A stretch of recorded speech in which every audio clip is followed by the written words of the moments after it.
'di ba? No, green nature. Yan, nice. Yan. Hindi rin po mawawala yung selfie. Yan,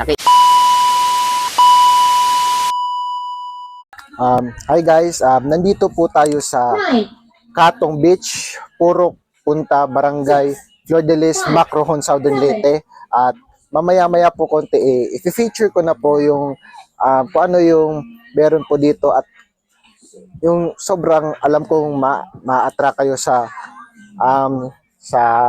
beach na ito dahil sobrang ganda at idinadayo po ito ng mga tao dito dahil maganda naman po talaga. Isa to sa pinakamaganda na beach dito sa Southern Leyte, kaya samahan niyo po ako, kaya let's go. Nandito po tayo sa Katong Beach sa may Purok, Punta, Barangay Flor de Lis, Macrohon, Southern Leyte. At sa sinasabi ko nga po ito na maganda itong beach na ito, nakikita nyo naman po na sobrang maliwalas ang tanawin at medyo na-miss ko po ito dahil matagal-tagal po akong hindi nakapunta dito dahil nga sa pandemya at dahil sa sobrang busy ko, kaya ngayon lang po naulit na makabisita ako dito. At hindi po talaga kayo magsisisi na kung halimbawa makapunta man po kayo dito, lalong-lalo na sa mga malalayong lugar, dahil sulit na sulit ang magagastos nyong pera dahil mag-i-enjoy at mag-i-enjoy po kayo. Kung halimbawa trip nyo po na mag-road trip, mag-family bonding, mag-date, o kung ano man klaseng trip na yan, basta gusto nyo pong pumunta dito at naisip nyo po, sobrang mag-i-enjoy po kayo dito sa beach na ito. At tulad nga ng sinabi ko na maganda, kasi naman white sand, kitang-kita naman, halatang-halata naman na white sand po itong beach na ito. At marami po ditong starfish kung iisipin nyo po. Talagang sulit na sulit ang gastos nyo, sulit na sulit kung ano man yung nasa isip nyo po na magiging trip nyo po dito. At may mga cottage din po dito sa beach na ito, may cottage at saka videoke.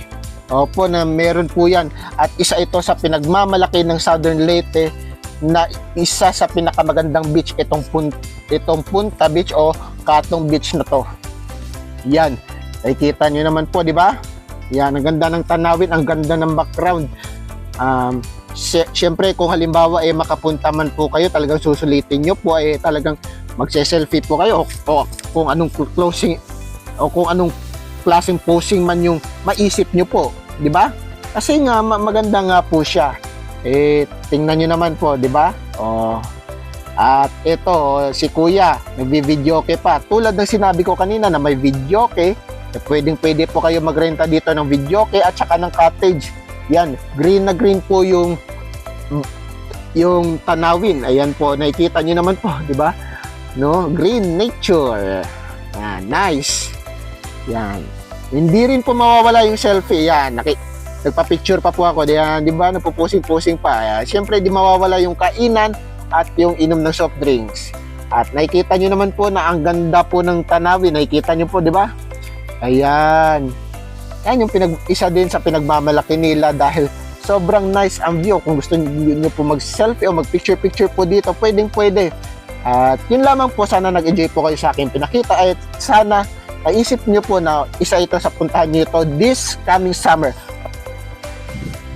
Sana nag-enjoy po kayo sa ating pamamasyal dito sa beach na isa sa pinagmamalaki dito sa Macrohon, Southern Leyte. At kung gusto nyo po ito puntahan, welcome na welcome po kayo dito at puntahan nyo po dahil isa talaga ito sa pinagmamalaki ng mga taga Southern Leyte.